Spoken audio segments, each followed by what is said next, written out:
بسم اللہ والصلاة والسلام علی رسول اللہ اما بعد فاعوذ باللہ من الشیطان الرجیم بسم اللہ الرحمن الرحیم والفجر ولیال عشر صدق اللہ العظیم۔ عشرہ ذی الحجہ کے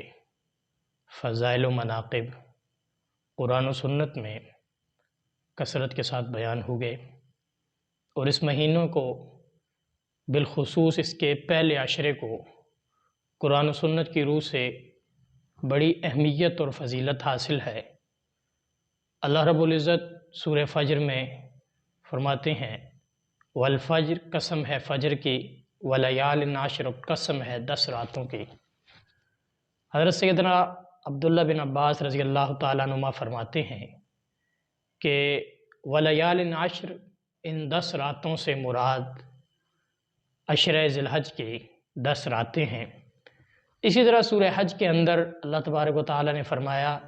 وَيَذْكُرُ اسْمَ اللَّهِ فِي أَيَّامٍ مَّعْلُومَاتٍ، کہ اللہ کے نام کا ذکر کرو مقررہ دنوں میں۔ مفسرین کا خیال ہے اور مفسرین کا کہنا ہے کہ ان مقررہ دنوں سے مراد ذی الحجہ کے پہلے 10 دن ہیں۔ اسی طرح احادیث مبارکہ میں بھی ذی الحج کے مہینے کی اور بالخصوص ان 10 دنوں کی بڑی فضیلت آئی ہے۔ حضرت سیدنا عبداللہ بن عباس رضی اللہ تعالیٰ عنہما سے مروی ہے، فرماتے ہیں کہ نبی کریم صلی اللہ علیہ وسلم نے فرمایا کہ اللہ رب العزت کو کوئی بھی عمل صالح ان 10 دنوں میں کیے گئے اعمال سے زیادہ محبوب نہیں ہے۔ صحابہ کرام رضوان اللہ تعالیٰ علیہ مجمعین نے عرض کیا یا رسول اللہ، کیا جہاد بھی ان 10 دنوں سے زیادہ محبوب نہیں ہے؟ اللہ کے نبی صلی اللہ علیہ وسلم نے فرمایا ہاں، جہاد بھی ان 10 دنوں میں کیے گئے اعمال سے زیادہ محبوب نہیں ہے، سوائے اس شخص کے جو اپنا جان اور مال لے کر نکلا، اللہ کی جہاد میں نکلا اور اس سے کوئی چیز واپس نہیں لایا، یعنی شہید ہو گیا۔ تو شہادت کا مقام ان 10 دنوں کے اعمال سے زیادہ محبوب ہے، ورنہ ان 10 دنوں کے اعمال اللہ رب العزت کے ہاں سب سے زیادہ محبوب ہیں۔ حضرت عبداللہ بن عباس رضی اللہ تعالیٰ عنہما سے ہی مروی ہے، فرماتے ہیں کہ اللہ کے نزدیک ان 10 دنوں سے زیادہ عظمت والا کوئی دن نہیں ہے، اس لیے ان 10 دنوں میں تسبیح و تحلیل، تکبیر و تحمید، یعنی کہ سبحان اللہ، لا الہ الا اللہ، اللہ اکبر اور الحمدللہ کثرت سے پڑھا کرو۔ حضرت ابو ہریرہ رضی اللہ تعالیٰ عنہ سے مروی ہے، فرماتے ہیں کہ نبی کریم صلی اللہ علیہ وسلم نے فرمایا کہ اللہ رب العزت کو ان 10 دنوں سے زیادہ کسی دن کی عبادت پسند نہیں ہے، اور ان 10 دنوں میں سے ہر دن کا روزہ 1 سال کے روزوں کے برابر ہے، اور ان 10 دنوں میں کی ہر رات کی عبادت شب قدر کی عبادت کے برابر ہے۔ حضرت قتادہ رضی اللہ تعالیٰ عنہ 9 ذی الحج یعنی عرفہ کے دن کے روزے کے متعلق فرماتے ہیں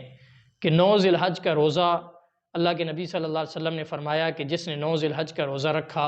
میں اللہ سے امید کرتا ہوں کہ اللہ تعالیٰ اس کے 1 سال کے گناہوں کا اس کو کفارہ بنا دیں گے۔ اور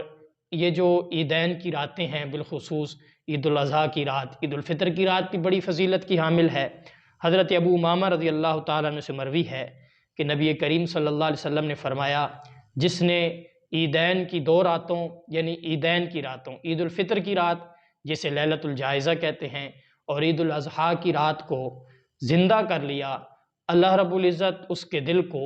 اس وقت زندہ کریں گے جس وقت لوگوں کے دل مردہ ہو چکے ہوں گے، یعنی قیامت کے دن اللہ رب العزت دلوں کو زندہ کریں گے۔ اسی طرح حضرت معاذ بن جبل رضی اللہ تعالیٰ عنہ سے ایک روایت ہے، فرماتے ہیں کہ جس نے 5 راتوں یعنی 8 ذی الحج، 9 ذی الحج اور 10 ذی الحج یعنی بقرہ عید کی رات اور عید کی رات،